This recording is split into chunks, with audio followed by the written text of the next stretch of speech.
Shalom Kingdom People, bagaimana kabar Anda hari ini? Tentu saja kami selalu berdoa untuk keluarga Anda dan Anda semuanya supaya dalam keadaan yang baik dan dalam pemeliharaan Tuhan. Hari ini masih bersama dengan saya, Roy Setiawan, di dalam acara podcast GPI Rock Surabaya.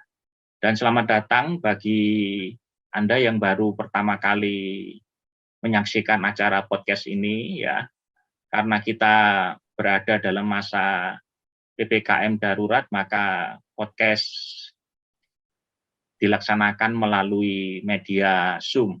Tapi saya percaya hal ini tidak mengurangi esensi pembicaraan kita, dan hari ini kita akan bicara tentang mental war during COVID-19. Bagaimana kita bisa menjaga kesehatan mental kita berperang dengan COVID hari-hari ini yang semakin banyak, dan kita bisa tetap survive di dalam menjalani kehidupan kita sehari-hari.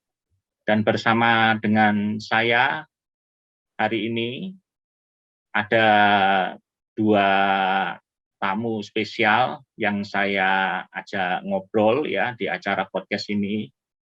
Yang pertama adalah Dr. Yunias Setiawati, spesialis kesehatan jiwa konsultan.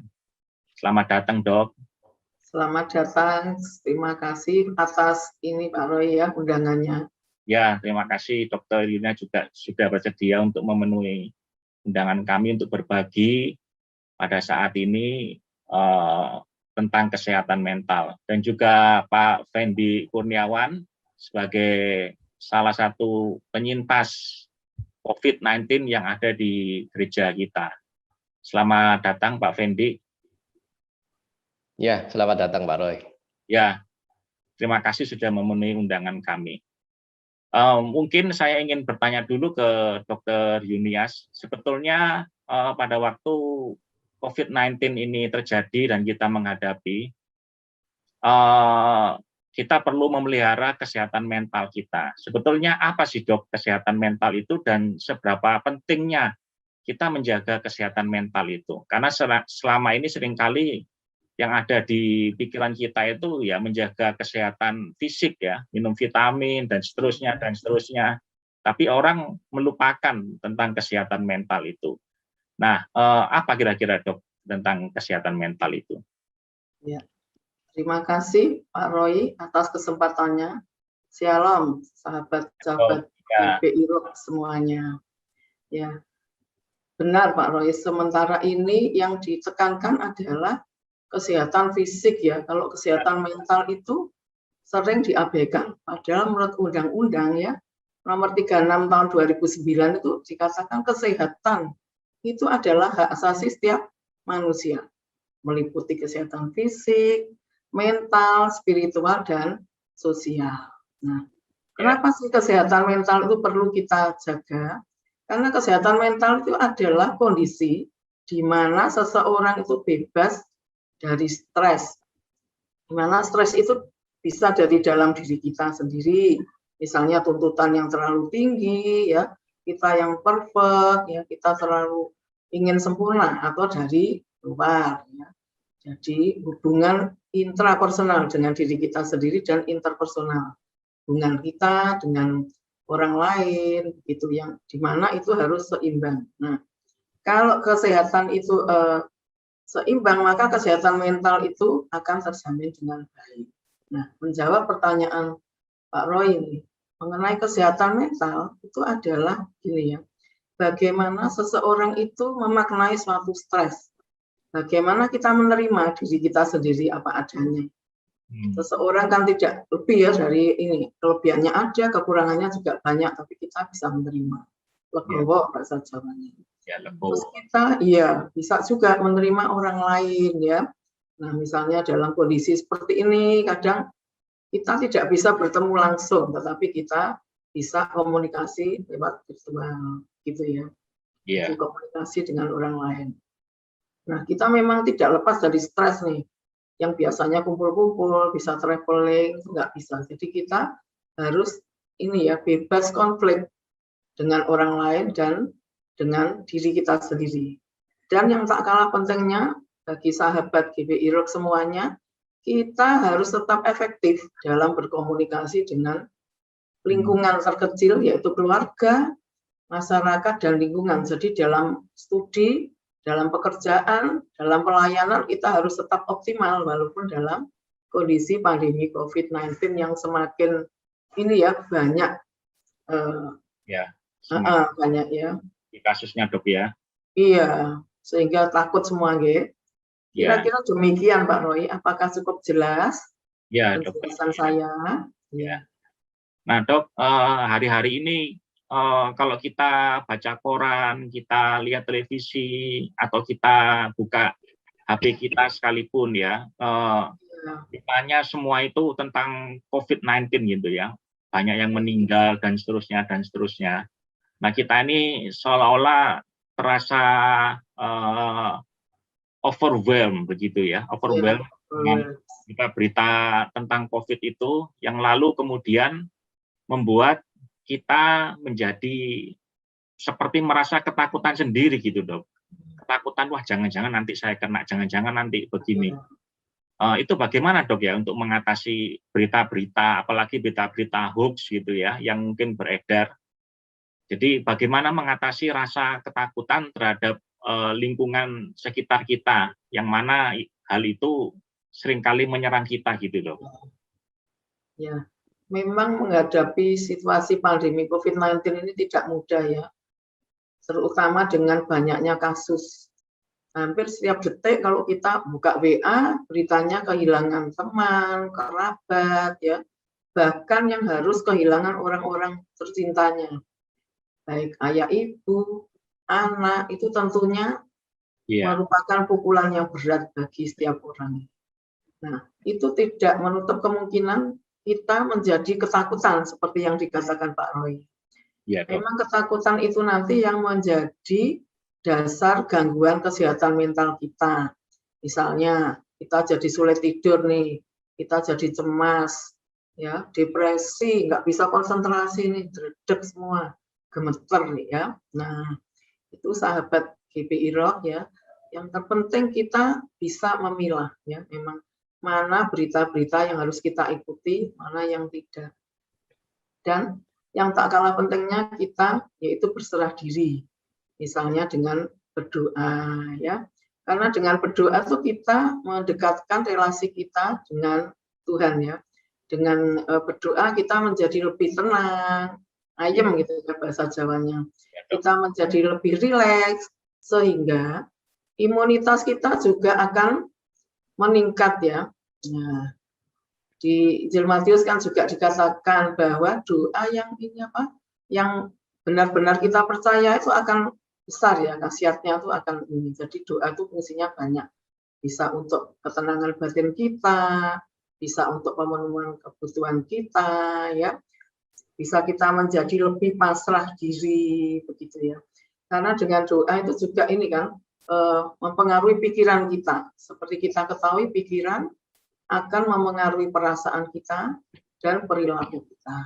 Nah, selain itu kita juga harus ini ya membatasi untuk terpapar dengan berita-berita itu, ya. Dan kita harus selalu bersyukur. Mungkin nih kita pernah suatu saat terpapar, ya, atau keluarga kita terpapar. Tetapi kecemasan itu kan akan semakin memperparah ya Pak Roy. Iya dok, betul dok. Iya. Jadi kita tetap harus menjalin komunikasi, ya, tidak terus-menerus mencari sumber berita yang tentunya semakin membuat kita itu cemas ya. Kadang-kadang malah makin banyak kita baca, iya, kita cemas dok ya, apalagi berita-berita hoax dok ya. Karena stres itu kan memengaruhi HPA akses, jadi fungsi-fungsi neurotransmitter di otak itu terganggu. Nah, kalau sudah seperti itu, tentunya hal itu tidak kita harapkan ya. Dan jadi, itu bisa mengganggu keseimbangan hidup. Ya. Bisa mengakibatkan imun kita turun dok ya, kalau itu muncul ya. Iya. Ya, baik ya. Saya ingin ke Pak Fendi dulu nih. Pak Fendi adalah salah satu penyintas COVID-19 yang ada di gereja kita. Mungkin Pak Fendi bisa bercerita ya, bagaimana dulu awalnya bisa terkena COVID-19, Pak Fendi. Iya, jadi saya akan bercerita sedikit tentang apa yang pernah saya alami. Kebetulan waktu itu saya kena sekitar Desember tahun lalu ya, 2020. Akhir tahun berarti Pak Fendi ya. Akhir tahun, betul Pak Roy. Jadi dalam pekerjaan saya ini, saya harus banyak melakukan traveling di luar Surabaya. Jadi di luar kota maupun luar pulau itu sedikit banyak dalam 1 bulan saya lakukan 2-3 kali. Dan itu mengharuskan saya untuk banyak di pesawat otomatis. Dalam tanda kutip ini bukan berarti sengaja mokong ya, tapi memang tuntutan hidup. Kewajiban. Jadi artinya di situ satu kali waktu saya kembali ke Surabaya, saya rasa badan saya ini agak drop. Jadi kemungkinan imun tubuh saya lagi turun karena posisinya kalau bulan-bulan Desember itu hujan, terus panas, angin. Itu satu hal yang kita nggak bisa hindari. Iya. Dan pada waktu saya kembali pulang naik pesawat, sekedar info tentang keseharian saya. Saya ini orang yang benar-benar jaga protokol. Jadi artinya masker, itu hand sanitizer itu dimanapun saya berada, saya selalu taruh di meja. Iya, saya taruh di meja. Setiap 15 menit, 20 menit saya selalu semprot-semprot. Karena kalau tanpa kita sadari pun, seringkali kita ini sering pegang area wajah. Wajah ya. Jadi iya, tanpa kita sengaja. Nah, jadi untuk menghindari hal seperti itu, saya selalu pastikan bahwa tangan saya ini bersih. Nah, tapi kenyataannya waktu saya kembali ke Surabaya, imun saya kerasa kayaknya agak drop ini. Di situ saya mulai kerasa nggak enak. Sampai saya landed di Surabaya, saya langsung tidur. Sekitar 3-4 hari. Sebenarnya kalau bicara COVID, waktu itu keadaannya, simptomsnya, gejalanya nggak sama Pak Roy. Karena saya nggak ada yang namanya panas tinggi. Ya, saya nggak ada batuk, saya nggak ada pilek, saya nggak ada sakit tenggorokan, penciuman saya baik, saya bisa merasakan semua makanan dengan bagus. Jadi artinya nggak ada hal-hal yang timbul di dalam simptom-simptom yang kita seringkali dengar dari berita. Iya. Lebih kurang seperti itu. Iya. Terus gimana Pak Roy? Ya, terus gimana akhirnya bisa ini Pak Fendi, bisa ketemu kalau ternyata itu kena COVID, padahal simptomnya nggak keluar gitu ya. Jadi begini, sekitar 2-3 bulan sebelum bulan Desember itu banyak sekali kerabat dan teman-teman saya ini yang langsung bersinggungan langsung dengan saya ini kena COVID. Dan salah satu gejala yang sama dengan saya rasakan itu adalah bagian tubuh kita ini sakit sekali. Sakit semua ya. Sakit semua tanpa sebab. Jadi kalau dibilang flu tulang mungkin seperti flu tulang. Iya. Jadi kalau sebenarnya sakit itu kalau dipijat kan semakin lebih baik, lebih enak seharusnya ya. Iya. Tapi kenyataannya yang saya rasain kalau dipijat malah lebih sakit. Gitu. Iya. Dan semakin lama bukan hanya itu yang saya rasakan. Saya rasakan nafsu makan saya mulai hilang. Gitu. Jadi saya susah sekali untuk makan. Nah, saya bingung ini penyakit apa. Gitu kan. Istri saya ngomong, kamu enggak mungkin kena COVID karena artinya sebelum saya naik pesawat itu kan kita selalu di swab antigen. Iya, betul. Ya, itu hasilnya negatif, Pak Roy. Negatif ya. Iya. Negatif. Jadi selama simptoms ini juga nggak ada yang masuk gitu kan. Tapi saya curiga ini penyakit saya COVID. Akhirnya setelah 4 hari dari apa yang saya rasakan itu, saya ke salah satu hospital di Surabaya untuk saya lakukan antigen. Dan memang hasilnya positif. Ya, ya. Nah, ketika Pak Fendi dinyatakan positif, kira-kira bagaimana pikiran Pak Fendi dengan perasaannya? Apakah muncul perasaan takut atau khawatir atau seperti apa kira-kira Pak waktu dinyatakan COVID dan menerima hasil tes itu? Jadi gini Pak Roy, kita kan manusia yang normal ya. Jadi Ya. artinya waktu saya terima kabar itu, meskipun memang awalnya saya suspek bahwa saya memang kemungkinan besar saya ini pasti terkena COVID gitu kan. Tapi Iya. waktu kita benar-benar tahu kenyataannya bahwa itu benar-benar terjadi dalam hidupnya kita, satu perasaan saya shock sekali pasti shock. Benar-benar saya ngerasa, waduh, ini yang harus saya lakukan seperti apa kan gitu kan.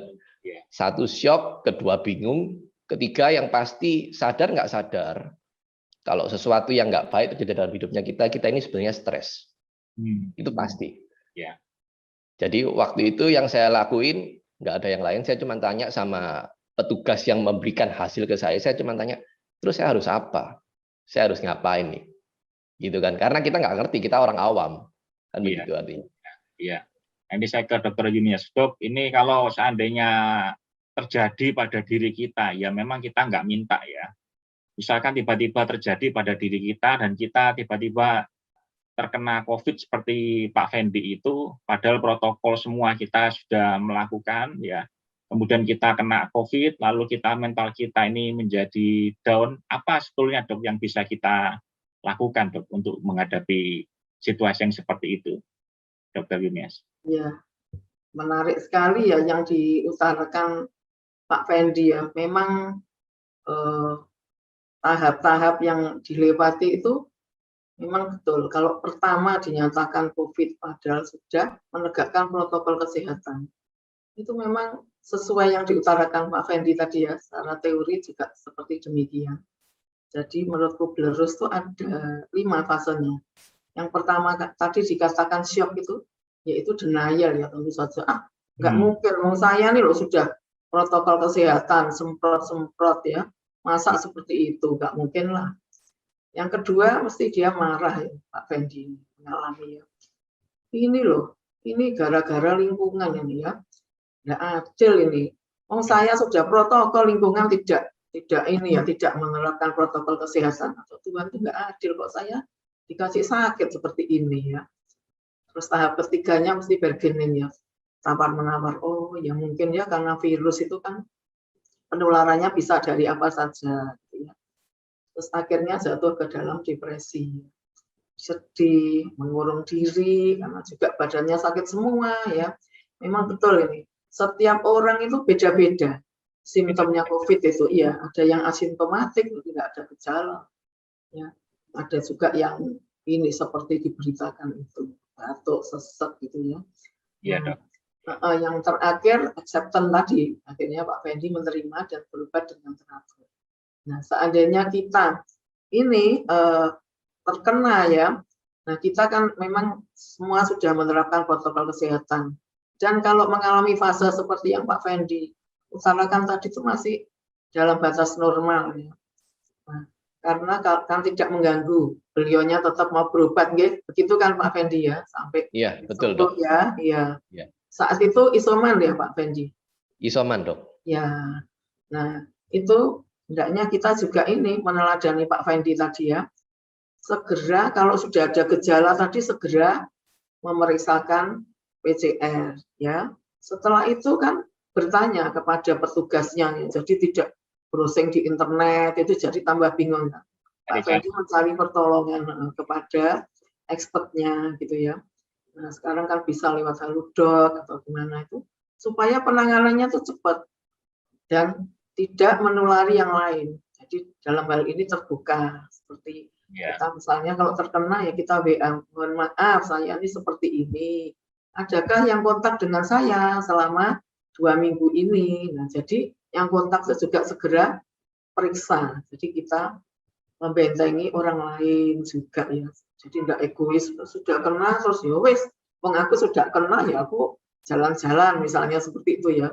Biar rasa, biar kapok semuanya kena. Jadi kalau sudah kena, sebaiknya kita itu ya berserah diri, berobat, kemudian ya tetap menegakkan protokol kesehatan. Dan tentu saja kita juga ini ya kalau sudah terkena itu karena yang terserang kan pneumonia COVID ya, itu kan paru-paru. Jadi kita perlu olahraga, berjemur, makan makanan yang bergizi, dan ini ya berobat sesuai dengan kondisi yang ada. Gitu ya. Intinya kalau kita sesuai protokol kesehatan, apalagi kalau sudah divaksin, kalau kena harapannya itu tidak separah orang-orang yang belum divaksin. Ini terima kasih Pak Fendi bersedia ini ya membagi ilmunya kepada kita ya. Ya, semoga memberkati. Iya, Amin. Tuhan memberkati Pak Fendi sekeluarga ya. Ya, amin. Terima kasih, Dok. Pak Fendi, kemudian ketika Pak Fendi dinyatakan ini ya, dinyatakan COVID, itu bagaimana kemudian reaksi keluarga Pak Fendi? Apakah langsung wah ribut gitu ya, atau ketakutan, atau semua orang pada stres itu? Gimana waktu itu Pak Fendi? Ya, jadi pengalaman saya sekedar flashback aja. Waktu itu yang saya kabarin pertama pasti adalah istri saya. Karena dia ini satu-satunya orang yang nggak percaya saya pasti kena COVID. Karena jalannya nggak ada yang masuk kan. Begitu kan Pak Roy? Iya, betul. Jadi waktu saya kabarin dia, ya memang expected responnya dia. Shock yang pasti. Kaget ya kan. Terus bingung itu yang pasti. Ya, artinya setelah saya dapat kabar bahwa saya positif, pasti kita lakuin seperti yang tadi dokter bicara. Jadi artinya saya tanya sama dokter, apa yang harus saya lakukan? Itu yang pasti dicek paru-paru, Pak. Jadi sama-sama kita ini ke rumah sakit. Waktu itu kondisinya di rumah sakit itu sangat penuh sekali. Jadi sampai saya nggak bisa cek paru-paru. Iya. Jadi saya harus pergi ke rumah sakit yang lain untuk saya cek di sana. Dan langsung karena yang terdekat kontak dengan saya adalah istri saya, otomatis sama-sama PCR. Itu yang dilakukan Pak Roy. Jadi posisinya waktu itu memang saya tidak mau kasih tahu banyak orang. Karena sekali lagi, begitu kita tahu apa yang kita alami ini, nggak semua orang perlu kita kasih tahu. Karena artinya respon orang itu bisa membangun atau malah meruntuhkan kita. Jadi benar-benar saya sortir, saya filter siapa yang saya mau kasih tahu, Pak. Posisinya begitu, Pak Roy. Iya. Nah, ini saya kembali ke Dokter Yunias. Dok, bagaimana dok kalau orang terdekat kita itu tiba-tiba terkena COVID ya, apalagi mungkin ya, mohon maaf ini mungkin kemudian akhirnya tidak terselamatkan gitu, meninggal dunia gitu misalkan. Kan sekarang kan kita melihat ya, seringkali di lingkaran kita, circle kita ini terkaget-kaget gitu ya. Saya juga beberapa waktu belakangannya juga terkaget-kaget, loh itu meninggal karena COVID gitu ya. Nah kalau ada orang dekat kita yang terkena COVID ya, dan kemudian mereka meninggal dunia, lalu mereka tidak bisa menerima keadaan itu ya, kira-kira apa yang harus mereka lakukan, Dok? Ya, baik sekali pertanyaannya Pak Roy ya, dan juga tadi pengalaman sharing dengan Pak Fendi memang mengalami konflik kan saat itu kalau terkena sendiri. Kalau ngomong saya ini di stigma ya, bahkan banyak pasien-pasien di klinik, dok saya ini sudah pernah kena, takut terkena lagi, dan juga di stigma kan kalau ada keluarganya yang kena, ini keluarganya COVID, jangan deket-deket loh nanti ketularan kan gitu ya. Dianggap ya pembawa. Jadi itu memang pukulan yang berat, kehilangan tiba-tiba tanpa ada pesan ya, tiba-tiba terus meninggal dan kita tidak bisa kan mendampingi pemakamannya. Nah, sesuai dengan teori yang saya jelaskan memang tergantung ini ya derajatnya tadi. Kalau sudah derajat depresi mungkin bisa menerima nasihat orang lain. Tapi kalau tahap denial memang masih sukar ya, karena kan nggak mungkin baru ketemu. Yang kita baca aja loh di WA, nggak mungkin kemarin itu loh baru ngobrol dengan saya kok sekarang meninggal. Iya. Nah, dengan pukulan yang berat itu kita memang mengalami fase seperti itu tadi ya, paling nggak selama 6 bulan mesti bereavement atau berduka cita, berkabung gitu ya. Nah, kita harus tetap mendekatkan diri pada Tuhan, tetap bersyukur begitu ya, dan kita melakukan relaksasi untuk meredakan ketegangan karena memang sangat berat kehilangan orang yang dicintai begitu ya. Karena apa? Karena pikiran itu memengaruhi perasaan dan perilaku. Kalau kita terus-menerus jatuh ke dalam kecemasan, maka tidak menutup kemungkinan kita juga akan ini ya sakit juga kondisi fisiknya. Iya. Jadi kita juga melatih meregulasi emosi itu bagaimana, dan kita sendiri juga berusaha supaya tidak terpapar dengan ini ya, Mas COVID ini. Memang ini kondisi yang berat. Iya. Ya, kondisi yang berat yang tidak mudah, seperti membalik telapak tangan. Udah gitu aja kok dipikirin, itu tidak seperti itu. Seandainya kerabat kita mengalami, ya kita menenangkan gitu ya, sehingga dia bisa menghadapi ini fase bereavement itu dengan baik begitu ya. Iya. Iya. Pak Fendi, terus ceritanya gimana Pak bisa kemudian akhirnya sembuh begitu Pak Fendi? Isoman itu kira-kira selama Pak Fendi isoman, apakah di rumah atau di rumah sakit atau di tempat khusus atau bagaimana Pak Fendi? Bisakah diceritakan pengalamannya pada waktu itu? Iya Pak Roy, saya flashback kembali ke masa itu ya. Jadi artinya setelah PCR itu memang saya positif, saya kebetulan rumah saya ini ada 2 bangunan, depan sama belakang. Jadi posisinya bangunan yang depan itu tetap keluarga saya tinggal di sana. Kita dipisahkan sama taman di tengah-tengah itu. Saya tinggal di bangunan belakang. Jadi posisinya saya nggak harus keluar dari rumah karena kita punya bangunan yang terpisah. Artinya begitu. Yeah. Jadi selama saya sakit itu, saya bersyukur saya punya teman-teman komsel yang luar biasa. Jadi artinya waktu saya info mereka saya sakit, saya terkena COVID, gembala saya kirimin saya oximeter, oksigen, ya beberapa hal yang dibutuhkan untuk support selama kita isolasi mandiri ya, artinya begitu. Yeah. Jadi waktu itu memang yang paling penting, benar sekali dokter tadi bicara bahwa pikiran itu menentukan sekali apa yang nantinya kita akan lakukan. Iya, perasaan kita juga. Jadi waktu itu yang saya lakukan satu, saya benar-benar berusaha tenang. Apapun keadaan kita, apapun kondisi kita, saya belajar percaya bahwa Tuhan ini mengizinkan. Dan artinya kalau Tuhan mengizinkan, Tuhan ini kontrol penuh hidup kita. Jadi kita tetap percaya bahwa nggak ada satu apapun yang terjadi dalam hidup kita itu ujungnya buruk. Tapi saya percaya ujungnya pasti baik. Jadi itu yang saya percaya, teman-teman komsel kita video call, kita sama-sama doa, dan kita bersyukur. Itu yang pasti Pak Roy. Kita bersyukur, sama-sama bersyukur bahwa thank you Tuhan, kalau ini boleh terjadi, artinya ke belakangnya pasti bawa kemuliaannya buat Tuhan. Artinya begitu. Mungkin hari ini kita alaminnya nggak enak, tapi kita percaya pasti ujungnya baik. Jadi selama saya sakit, lebih kurang saya alamin nggak enak itu selama 3-4 hari Pak Roy. 3-4 hari. Jadi benar-benar yang namanya nafsu makan itu tiba-tiba punah. Ya, sama sekali nggak ada. Jadi kalau yang siapkan makanan itu setiap hari pasti istri saya. Jadi karena kita ini bangunan belakang sama depan, terpisah di taman, jadi makanan itu ditaruh di taman. Dan pada waktu makanan itu mau datang, udah siap semua, dia selalu panggil, Fan gitu kan, dengan suaranya dia yang cukup kenceng gitu kan, itu pasti membangunkan saya kalau saya lagi tidur, ya kan.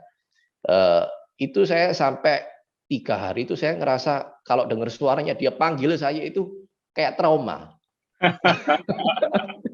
Karena begitu parahnya nafsu makan itu hilang. Jadi begitu nggak usah lihat makanannya, baru cium aja baunya makanan itu kayak, aduh. Penyiksaan lagi. Iya. Tapi di satu sisi kita tahu kebenaran bahwa kalau kita nggak makan, tubuh kita akan semakin lemah. Imun kita nggak akan naik, kita nggak sembuh-sembuh. Jadi artinya di situ kita benar-benar struggle untuk makan, suplemen semua kita minum, dan nggak kalah pentingnya seperti yang tadi dokter bicara, olahraga tiap hari. Setiap hari karena saya tinggal di bangunan itu sendiri, otomatis Saya cuci baju sendiri, saya cuci piring-piring saya sendiri, gelas saya sendiri. Saya nyapu, ngepel sampai saya berkeringat, terus nggak lupa saya berjemur. Semua itu saya lakukan tiap hari. Jadi 3-4 hari setelah saya lakukan itu semua, puji Tuhan, hari keempat atau hari kelima saya lupa. Tiba-tiba timbul yang namanya nafsu makan. Kayak dipikir, iya mulai muncul. Jadi di pikiran itu seperti ada, aku kok pengen makan ini ya.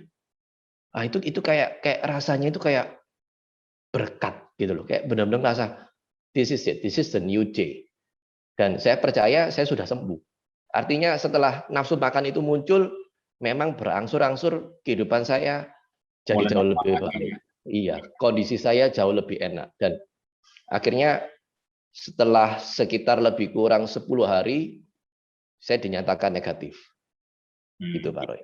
Ya, jadi buat teman-teman semua yang belum berkomsel ya, saya mengajak untuk bisa berkomsel ya, karena lewat komsel ini kita bisa saling mendukung, saling mendoakan, dan saling menguatkan satu sama lain.